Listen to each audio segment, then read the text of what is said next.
Vamos, hermanos, entonces al libro de Colosenses. Estamos en el versículo 5 y vamos a leer el versículo 5 hasta el versículo número 9. Del versículo 5 hasta el versículo número 9. Dice: haced morir pues lo terrenal en vosotros: fornicación, impureza, pasiones desordenadas, malos deseos y avaricia, que es idolatría.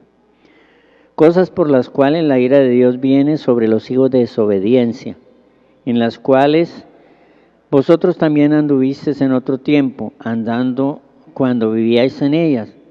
Pero ahora dejad también vosotros todas estas cosas: ira, enojo, malicia, blasfemia, palabras deshonestas de vuestra boca. No mintáis los unos a los otros, habiendo despojado del viejo hombre con sus hechos. Les quiero recordar, hermanos, que el capítulo 3 habla de la verdadera espiritualidad. ¿En qué consiste la verdadera espiritualidad? La vida cristiana espiritual es una vida práctica. En el capítulo 2 encontramos algunas personas que se alejaban a las montañas para allá a solas estar por meses, hasta por años, aislados de la sociedad, sin tener contacto con el mundo, para no contaminarse con el mundo, y así vivieron y pensaron que esa era la mejor manera de poder agradar a Dios, de expresar una vida espiritual.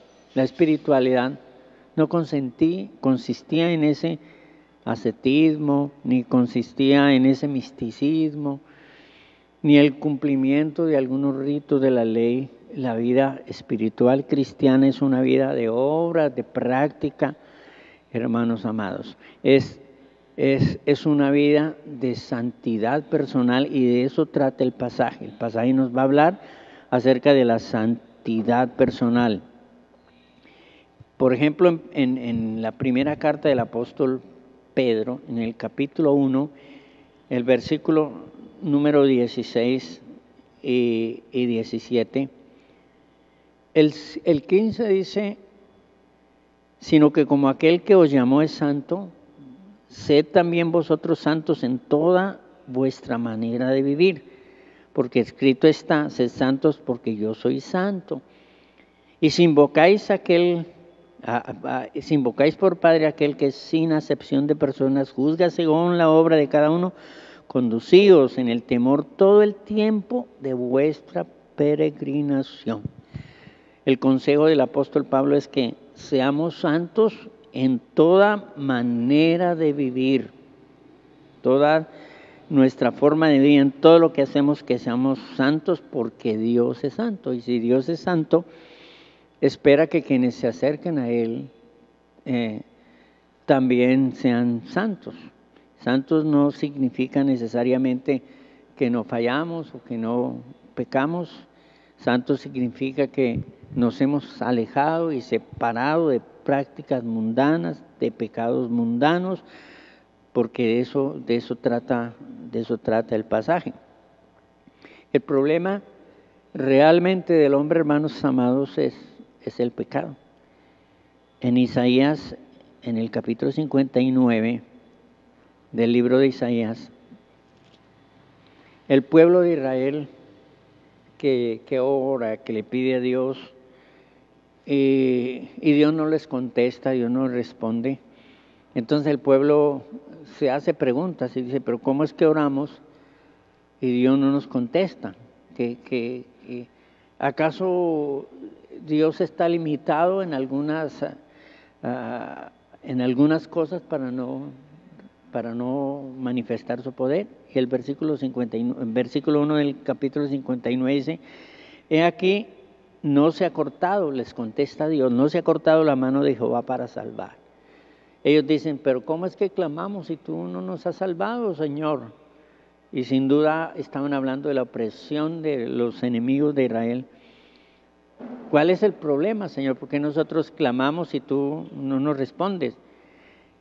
No, y luego Dios le contesta por medio de Isaías: no se ha cortado la mano de Jehová para salvar, ni se ha grabado la mano de Jehová para oír. Es decir, el oído de Jehová para oír. Es decir, Dios no ha perdido la facultad de escuchar a su pueblo. Pero ahí está la razón, pero vuestras iniquidades han hecho división entre vosotros y vuestro Dios, y vuestros pecados han hecho ocultar de vosotros su rostro para no oír. Porque vuestras manos están contaminadas de sangre, y vuestros dedos de iniquidad, y vuestros labios pronuncian mentira, y habla maldad vuestra lengua. Y no hay quien clame por la justicia, ni quien juzgue por la verdad. Confían en vanidades y hablan vanidades, y conciben maldades y dan a luz iniquidad. El versículo 5 dice: y incuban huevos de aspides y tejen telas de arañas. El que comiera sus huevos morirá, y si los apretaren saldrán víboras. Esa es la condición pecaminosa del pueblo de Israel, que a pesar de estar en unas prácticas pecaminosas, ellos oran a Dios y ellos siguen su culto y sus ritos. En eso consiste la religión, en seguir una vida de pecado, de prácticas pecaminosas. Sin embargo, hacer ritos religiosos, invocar a Dios, hacer rezos, hacer de esas manifestaciones religiosas y pensar que eso le agrada a Dios. Pero el pecado, y según este pasaje, el estar en una condición permanente de pecado detiene la bendición de Dios, porque la había detenido para el pueblo. El pueblo estaba pasando vicisitudes, estaba pasando aflicciones, ellos clamaban y no pasaba nada. Y ellos dicen: pero ¿qué pasa, Señor, que no nos contesta? Entonces Dios detiene la bendición sobre el pueblo a causa del pecado. Pero también Dios detiene la protección.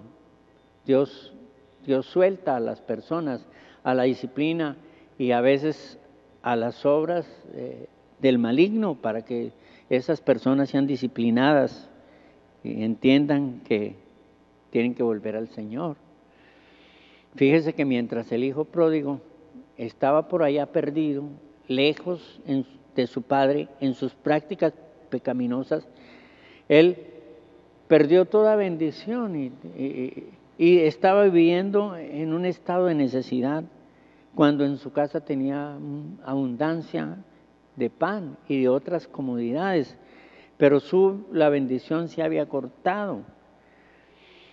Pero también se pierde la comunión con Dios. Cuando el hombre está en una condición constante y permanente de pecado, pierde la bendición, pierde la protección y pierde la comunión con Dios. Así que el problema contra la espiritualidad es el pecado. Muy bien. Y el versículo 5 entonces dice: haced morir pues lo terrenal en vosotros. Meditemos en esa frase: haced morir pues lo terrenal en vosotros. Lo terrenal tiene que ver con todo el pecado que empieza a citar a partir del versículo 5 en adelante. Todas esas prácticas, eso es lo terrenal. Hagan morir eso, hagan morir lo terrenal. El pecado. Hacer morir aquí no es darle una muerte definitiva. Y cuánto quisiéramos que se pudiera darle una muerte definitiva al pecado. El doctor J. Vernon McGee, en su comentario a este pasaje de Colosenses, él traduce esta frase de hacer morir, él traduce esta frase como: vayan dándole muerte al pecado. Es decir, estén constantemente matando al pecado. Esta es una victoria diaria. Es decir, yo hoy venzo al pecado. Y lo que me importa hoy es vencer el pecado. Y mañana también lo haré. Y los días que vienen, pues también lo haré. Así que cuando dice aquí, haced morir pues lo terrenal en vosotros, está diciendo, vayan matando el pecado cada día. En tanto se evidencia en su vida, en tanto haya presencia del pecado en su vida, mátenlo.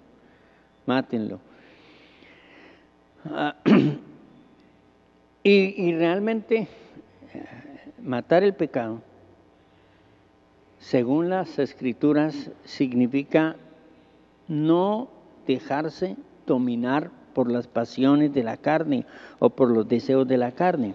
Romanos, el capítulo 6, versículo 12, versículo 11 dice, así también vosotros considerados muertos al pecado, pero vivos para Dios en Cristo Jesús, Señor nuestro.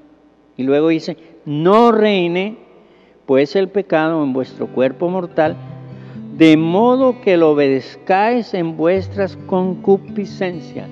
Eso quiere decir, no se dejen llevar por sus pasiones, no dejen que sus pasiones carnales los gobiernen. Dar muerte al pecado significa no dejarse gobernar, no dejarse dominar por el deseo de la carne. Pero también dar muerte al pecado significa mantenerse limpio.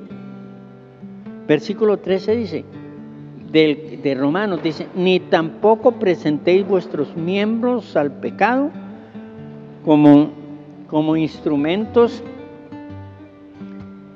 de iniquidad, sino presentaos vosotros mismos a Dios como vivos de entre los muertos y vuestros miembros a Dios como instrumentos de justicia.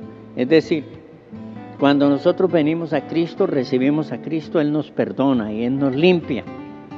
Y entonces nosotros tenemos que mantenernos limpios. Esta es nuestra tarea, mantenernos limpios. Y si algo ensucia, mancha nuestra vida, tenemos que quitar y limpiar esa suciedad. Yo llevo mi carro a veces a un mecánico aquí vecino, y a mí me sorprende mucho que ese mecánico, aunque es un mecánico y es un trabajo sucio, él casi siempre está limpio. Y yo pensé un día, no creo que este señor trabaje, posiblemente tiene personas que trabajan para él y él está supervisando el trabajo, pero no. Un día lo vi debajo de los carros. Allá yo estaba sorprendido, pues ¿cómo es que ese señor tiene la ropa tan limpia, no se ensucia? Hermano amado, sin duda es la habilidad de ese mecánico con el trabajo de la mecánica y la pulcritud también para mantenerse limpio. Ahora, esto es lo que aquí dice, matar el pecado significa manténgase limpio, no presente sus instrumentos, sus miembros al pecado. Se refiere esta palabra a hacer morir lo terrenal en vosotros. Y luego dice, también significa matar el pecado.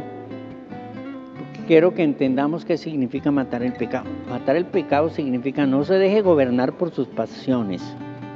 Usted gobierne sus pasiones. Número 2, significa manténgase limpio, mantenga sus miembros de su cuerpo, sus deseos y pasiones limpias. Y luego significa número 3, fortalezca su no. También quiere decir eso, fortalezca su no. Es decir, dígale siempre a su carne no. Hubo un tiempo en que aquí en la iglesia el ministerio juvenil estaba dando unas directrices a los jóvenes en cuanto al fortalecer el no. Y frente a esas tentaciones de la carne, ellos tenían unas estrategias o presentaban unas estrategias para que con fortaleza y decisión pudieran decir a esas tentaciones de su carne no, y como jóvenes mantenerse en integridad. Recuerden a José, que frente a la tentación de una mujer hermosa, adinerada y poderosa que permanentemente lo invitaba a que durmiera con ella, él siempre dijo que no. Y ese es un ejemplo para fortalecer el no. Y número 4, el doctor J. Vernon McGee dice que dar muerte al pecado es perder toda sensibilidad por el pecado. Porque uno está muerto, el muerto que está muerto, pues no es sensible a este mundo. Y si hemos muerto al pecado, entonces perdemos todo interés por el pecado, perdemos todo apetito por el pecado, eso porque estamos muertos. Es decir, ya no es atractiva la discoteca, ya el alcohol nos parece una tontería consumir alcohol y gastar el dinero en eso. Nos parece una tontería esas diversiones mundanas y paganas, y uno reflexiona y cae en cuenta y dice, pues ¿cómo es que tanto tiempo yo fumé enfermando mi cuerpo, matando mi cuerpo, llenándome de enfermedades? ¿Cómo es que yo hice eso que no tenía entendimiento? Es decir, ya muere al pecado y ya pierde toda sensibilidad por el pecado. Pero el pasaje, hermanos amados, dice, haced morir lo terrenal en vosotros. Eso quiere decir que yo debo participar en eso, o que Dios demanda de mí una participación en eso. No es Dios el que lo hace morir, soy yo el que lo hago morir. Es usted el que es responsable de hacer morir el pecado en su corazón. Este es un pasaje tremendo que está en Mateo capítulo 5, versículo 30, Mateo capítulo 5, versículo 30.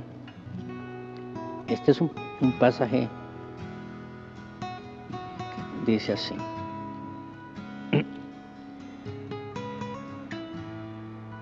Dice, versículo 27, dice, oíste que fue dicho, no cometerás adulterio, que es un pecado del que aquí se habla. Pero yo digo, cualquiera que mira a una mujer para codiciarla, ya adulteró con ella en su corazón. Por tanto, si tu ojo derecho te es ocasión de caer, sácalo y échalo de ti, pues mejor es que se pierda uno de tus miembros y no que todo tu cuerpo sea echado en el infierno. Si tu mano derecha te es ocasión de caer, córtala y échala de ti, pues mejor te es que se pierda uno de tus miembros y no todo tu cuerpo sea echado en el infierno.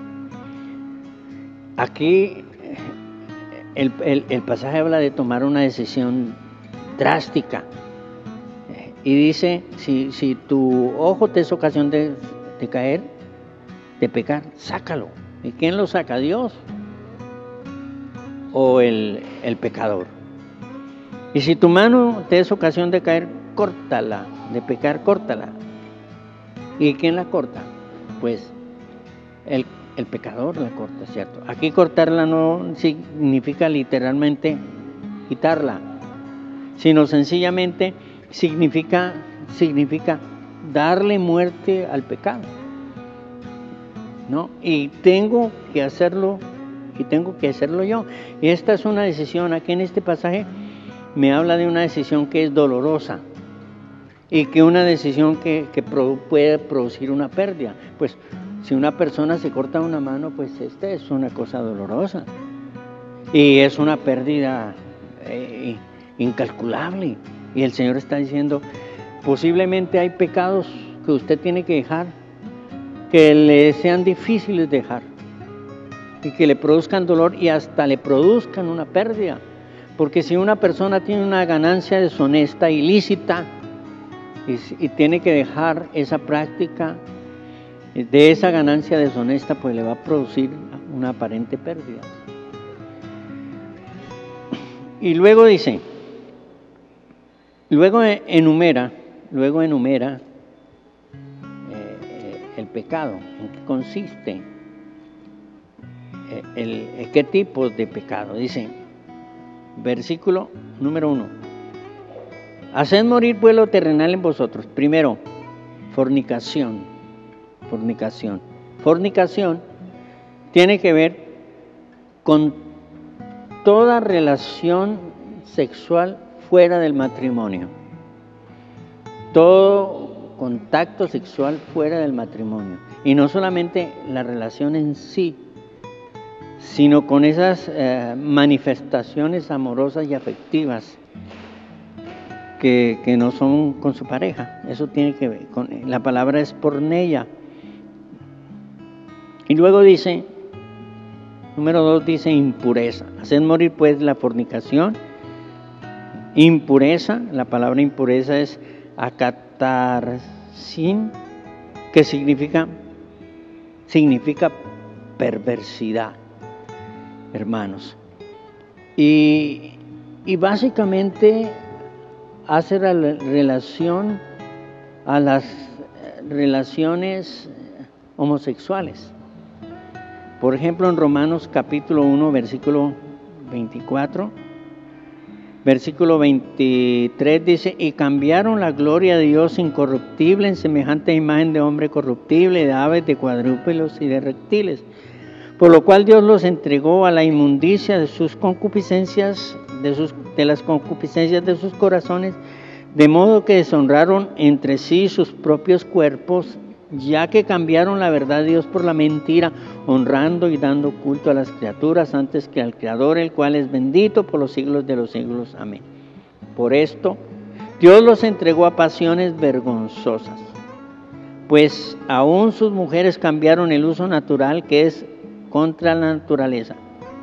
Y de igual modo también los hombres, dejando el uso natural de la mujer, se encendieron en sus lascivias unos con otros, cometiendo hechos vergonzosos, hombres con hombres, y recibiendo en sí mismo la retribución debida a su extravío. A eso hace referencia impureza o perversidad. Entonces dice el pasaje que le dé muerte a la impureza, que le dé muerte a la perversidad, hermanos amados. Otra forma de impureza es la pornografía, porque pues aquí el pasaje habla de los pecados sexuales, de la impureza sexual. Por ejemplo, la fornicación tiene que ver con el sexo, la impureza igualmente, las pasiones desordenadas, los malos deseos, todas esas palabras, el apóstol se está refiriendo a la impureza sexual y está exhortando a la iglesia acerca de mantener una vida de pureza sexual. En la impureza caben muchas cosas, por ejemplo la pornografía. La práctica de la pornografía es una práctica de impureza. Algunas personas lo ven como normal y no le ponen problema a eso. Esa es un pecado que el Señor condena. Estaba viendo hace algunos años un programa que me sorprendió, y es que una fundación que rehabilitaba personas drogadictas, en su búsqueda de restaurar esas personas, probó con la pornografía para sacar a esas personas de la drogadicción. Entonces las expuso a la pornografía. Y encontró que las personas viendo la pornografía, evidentemente dejaron la droga, pero se sumieron en la pornografía. Y se volvieron adictos, y peormente adictos que la misma adicción que tenían por la droga. Y ahora están viendo pornografía día y noche y ya no sabían cómo quitarles la adicción a la pornografía. Hermanos, a eso se refiere perversidad. Y luego dice pasiones desordenadas.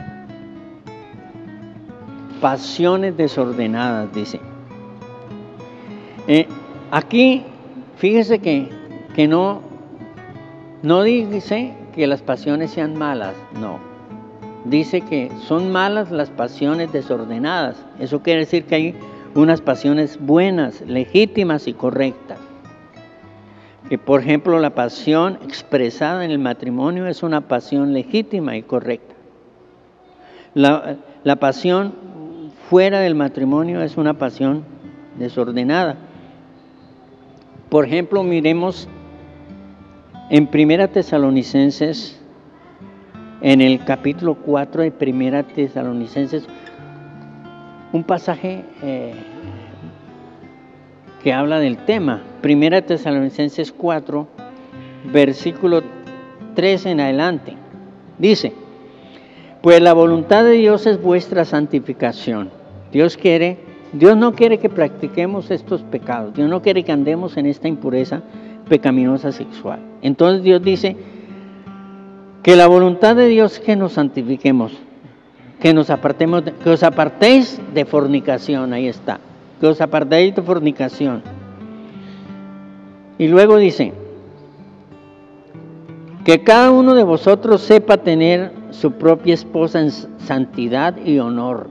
Que cada uno de vosotros sepa tener su esposa en santidad y honor.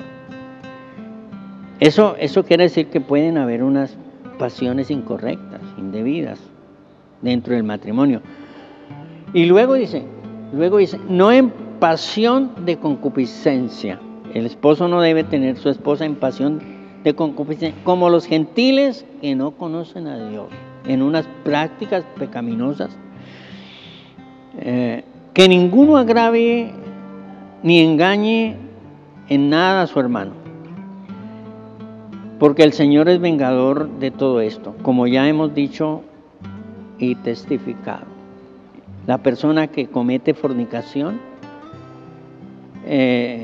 defrauda a su esposa, defrauda a sus hijos, defrauda a otras personas. El Señor dice: apártense de la fornicación, porque esa práctica pecaminosa defrauda al hermano, y no engañe ni defraude en ningún sentido a su hermano, y controle esas pasiones desordenadas. Un día vino un señor y me pidió un consejo, más bien joven. Me dijo: pastor, él no venía al culto, no se congregaba, pero quería que yo le diera un consejo. Entonces me dice: pastor, es que yo estoy haciendo orgías. Yo dije: ¿qué?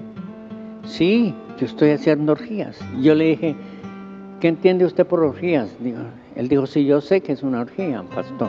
Mire, es que pues yo estoy casado con mi esposa, y en la casa conmigo pues hay un amigo, vive un amigo, le arrendamos una casita a un amigo, una piecita a un amigo. Entonces yo le dije a mi esposa que yo quería que ella durmiera con él, yo la quería ver dormir con él. Entonces mi esposa me dijo: pero ¿cómo se le ocurre que yo voy a hacer eso? ¿Pero qué es lo que le pasa? Y él siguió insistiéndole y siguió diciendo: mi hija, no, pero es que esa es una fantasía mía, es que yo quiero verle a usted pues tener sexo con él, con mi amigo, no pasa nada, es solamente yo quiero ver. Y ella se negó hasta que ya no pudo detener el deseo del esposo, y terminó durmiendo con los dos. Y muchas veces lo hizo así, como que la conciencia de ese hombre lo acusaba, y vino y me dijo: pastor, que estoy haciendo muy mal. Hermanos, esas son las prácticas de los hombres del mundo. Y el Señor dice aquí exactamente: apártense de pasiones desordenadas. Y luego dice: de malos deseos. Quiere decir que hay unos deseos buenos. Estamos hablando de la pureza sexual, que hay unos deseos sexuales buenos, a eso se refiere aquí, y hay unos deseos sexuales malos. Los deseos sexuales buenos son los deseos del esposo con la esposa. Los deseos sexuales malos son los deseos de un hombre casado con otra mujer, o de una mujer casada con otro hombre. Ningún hombre debe desear otra mujer, ninguna que no sea su esposa, y ninguna mujer debe desear otro que no sea su esposo. Eso serían, la palabra es epitumia, malos deseos. Y luego habla acerca del dinero y las posesiones, del cuidado que nosotros debemos tener con eso. Dice, y avaricia que es idolatría. Entonces ya él ha tocado los pecados sexuales. Dice, hagan morir en ustedes la fornicación, la impureza, las pasiones desordenadas, los malos deseos. Y ya les expliqué qué es cada una de esas cosas. Y les dije que la Biblia nos enseña que los esposos deben tener a sus esposas en honor y santidad, dice la palabra. Y ahora dice, pero también hagan morir la avaricia, que es idolatría. Háganla morir. ¿Qué es la avaricia? Es un deseo desordenado por tener más. Pero peor aún, es un deseo desordenado por tener lo que otros tienen. El último mandamiento, el 10º mandamiento, dice, no codiciarás la mujer del prójimo. Ni su siervo, ni su sierva, ni su buey, ni su asno, ni ninguna cosa de su prójimo, dice la Escritura. No codiciéis. Hermanos amados, la Biblia aconseja, por ejemplo, a los gobernantes acerca de abstenerse de la avaricia. Muchas cosas se hacen por razones de la avaricia. Mire por favor el capítulo 28 del libro de Proverbios. Esta es una palabra para los gobernantes. Versículo número 15. Dice, león rugiente y oso hambriento es el príncipe impío sobre el pueblo pobre. El príncipe falto de entendimiento multiplica la extorsión, mas el que aborrece la avaricia prolonga sus días. Y mire cómo compara la palabra del Señor, cómo compara al gobernante avaro. Dice, león rugiente. ¿Y qué es lo que hace el león? Ruge con autoridad. Y cuando él ruge, los otros animales saben que él tiene autoridad y algunos de ellos se paralizan. Porque el gobernante tiene autoridad y puede emitir leyes y muchas de esas leyes son leyes ávaras. Y luego dice oso hambriento, y el oso hambriento es el que devora, con sus dientes devora. Y está comparando al gobernante avaro que devora al pobre y al necesitado. Dice aquí, el príncipe impío sobre el pueblo pobre. Y luego dice, el príncipe falto de entendimiento multiplica la extorsión. Y aquí los impuestos lo llama extorsión. Digamos, es una carga excesiva, una carga tributaria excesiva que se convierte ya como una extorsión. Qué terrible es el pecado de la avaricia. Y qué terrible es aquellas personas que tienen poder y autoridad, que usan la ley para la avaricia. Dice, mas el príncipe que aborrece la avaricia, prolongará sus días. Pero también habla de la avaricia del pueblo, de la gente en general. Jeremías, el capítulo 6, versículo 13, exhorta el Señor al pueblo que se había convertido en avaro. Algunos del pueblo se volvieron prestamistas y prestaban a intereses altísimos. En el versículo 13 tenemos una exhortación para el pueblo de Israel. Dice, porque desde el más chico de ellos hasta el más grande, cada uno sigue la avaricia. Y desde el profeta hasta el sacerdote, todos son engañadores.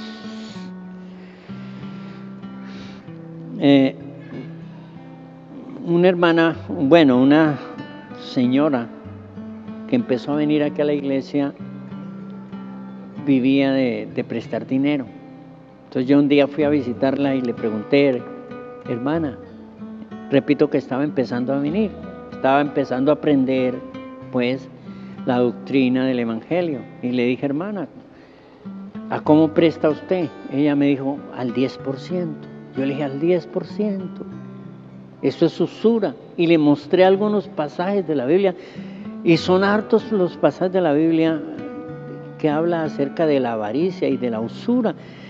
Dice que no debe cobrar intereses de usura a sus hermanos. Le dice a los judíos prestamistas, hermano. Y entonces ella dijo, al 10% es mucho, pastor. Yo dije, claro. Sí, si usted presta el 3%, pues está bien. O al 2% no será avaricia, pero no debe prestar así. Y al tiempo me di cuenta que ella estaba prestando al 5. Y yo la volví a visitar, le dije, hermana, al 5 es avaricia. Pero es increíble los que prestan al 20%. Al 20%, qué avaricia. Y el otro día vi por el noticiero como un cobradiario cogió a una señora de 70 años y la golpeó porque no le pagó, porque no tenía dinero para pagarla en este tiempo de pandemia. Esa es una avaricia grosera, hermanos amados. Y el Señor dice aquí, hagan morir la avaricia. Es el amor desordenado por el dinero, el amor excesivo por los bienes y las cosas terrenales, es la codicia por lo que otros tienen. Es el desear tener nosotros lo que otros tienen. Es el sentir envidia cuando otros prosperan y crecen en su condición de vida, hermanos, cuando teníamos que alegrarnos. Pero número 3, la Biblia le habla a los ministros, a los siervos de Dios. En el Antiguo Testamento, en el capítulo 18 del libro de Éxodo, el versículo 21, Jetro le aconseja escoger a Moisés unos líderes para que le ayuden en el trabajo pastoral con el pueblo. Y le dice que escoja varones de buen testimonio. Dice, que no sean dados a la avaricia. Dice, es interesante que aborrezcan la avaricia, que se alejen, que no tengan en sus corazones la avaricia. Pero mire este pasaje que está en 1 Timoteo, que también es un pasaje para los líderes. Uno es para los que son pastores, que aquí llaman ancianos, y otros son para los que son diáconos. Son los hermanos que ayudan voluntariamente en el trabajo de la iglesia. A los pastores le dice en el capítulo 3, dice, palabra fiel, si alguno anhela el obispado o el pastorado, buena obra desea, pero es necesario que el obispo sea irreprensible, marido de una sola mujer, sobrio, prudente, decoroso, hospedador, apto para enseñar, no dado al vino, no pendenciero, no codicioso de ganancias deshonestas, sino amable, apacible, no avaro. No, el siervo de Dios no debe ser codicioso de ganancias deshonestas. Y luego dice, no debe ser avaro. Y a los diáconos, en el versículo 8, que son los servidores voluntarios de la iglesia, también les dice, los diáconos asimismo deben ser honestos, sin doblez, no dados al vino, no codiciosos de ganancias deshonestas. En nuestra iglesia los diáconos manejan el dinero, ellos recaudan las ofrendas, ellos cuentan las ofrendas, ellos administran las ofrendas. Necesitamos que ellos sean, y creemos y sabemos que ellos son honestos y son sin avaricia. Nosotros en nuestra misión, los pastores, no tomamos ningún dinero de la congregación. Esa es una directriz de nuestra congregación. Pero en segunda de Pedro capítulo 2, versículo 3, en el versículo 2 dice, y muchos seguirán las disoluciones de algunos predicadores, que aquí llama falsos profetas, por causa de los cuales el camino de la verdad será blasfemado. Y por avaricia harán mercadería de vosotros con palabras fingidas, sobre los cuales ya de largo tiempo la condenación no tarda y la perdición no se duerme. Aquí dice que algunos ministros, algunos ministerios, algunos siervos, aparentemente siervos de Dios, harán mercadería con la gente. Dice, por avaricia. Por avaricia. Y pudiéramos tal vez hablar un poco más de este pecado de la avaricia, que tiene mucho material en la Escritura. Entonces, hermanos, la verdadera espiritualidad consiste en apartarse del pecado.